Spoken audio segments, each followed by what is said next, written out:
50 pesos biryani rice. San to? Tara, let's give it a shot.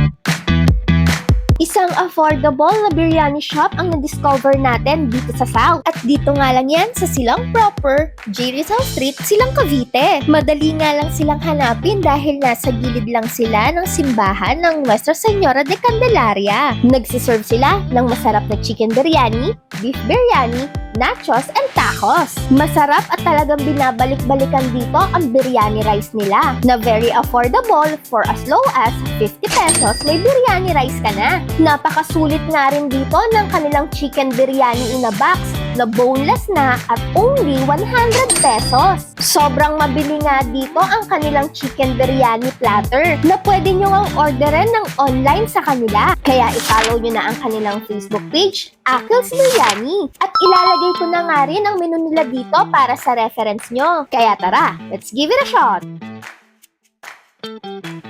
Mga in-order natin dito sa Akil's Biryani. Ito yung mga appetizer nila. Itong beef tacos. Yan. And yung kanilang beef nachos. At meron din tayo dito yung mga biryani rice nila. Ito yung beef biryani rice. And yung kanilang chicken biryani rice. Ayan. So, kung gusto nyo ng chili, meron sila dito ng chili sauce. Kung gusto nyo ng additional white sauce, ito sila. At meron din silang mga coffee dito. Ang in-order natin itong matcha latte and yung kanilang Spanish latte. So, tikman natin tong kanilang beef tacos. Tignan natin kung ano yung laman. Meron siyang cheese, meron siyang sauce, itong lettuce, at yan, yung mga beef. Okay, so soft tacos to. Beef tacos dito sa Akil's Biryani. Let's give it a shot.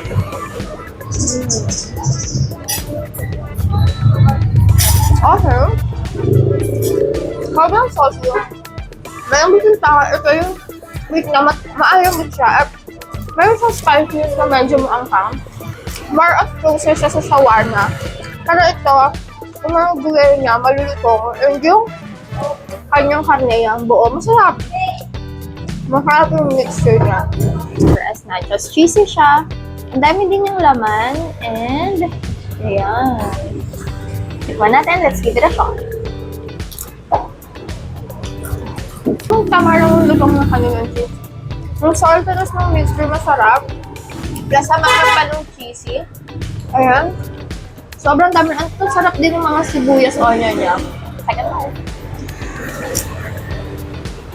Tikman naman natin tong kanilang chicken biryani. Ayan yung chicken biryani nila. And kung makikita nyo, ito, malaki yung chicken nila. 150 lang to. Ito na yung chicken. Ito na yung ganito kalaki na yung rice. Okay? So, tikman natin. Ayan. Ay, sorry. Yung white sauce nila. Ayan. Pwede kayo umorder ng extra 10 pesos lang yan. Or, okay. Tikman natin.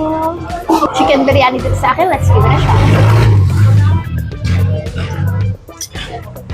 Okay.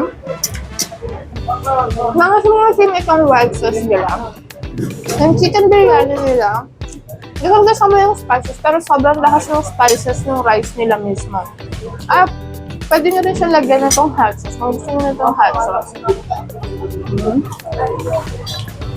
Ayan. Second bite, let's give it a shot.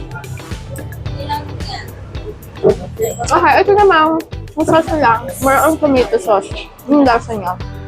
Hindi siya ganun ka-spicy. Ay, masarap talaga yung chicken rice nila kasi adjusted siya sa panlasin natin. Hindi siya ganun ka-anghang.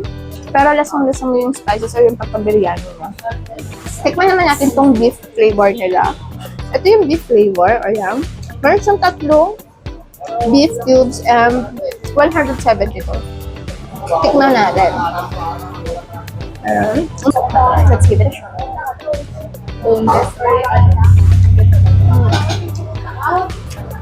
Mukhang napalabig ako ng white sauce kasi mas nalalasahan ko siya.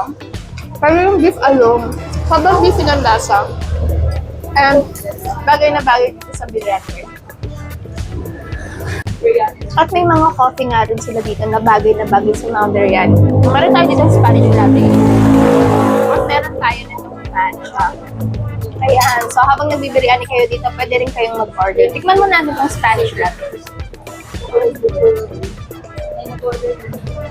Tamang coffee yung lasa niya. More on creaminess yung lasa nito. Second sip, let's give it a shot. Nandito naman tayo sa matcha nila. Ayan. Sobrang daming matcha. Tikman natin. Matcha latte. Let's give it a shot. Okay, ito medyo plain yung lasa niya. Hindi siya ganun katamis. It's more on coffee and matcha lang yung matitikman mo. Kung gusto mo ng medyo sweet, ito siya. Pero kung gusto mo ng tamang matcha lang, plain ito.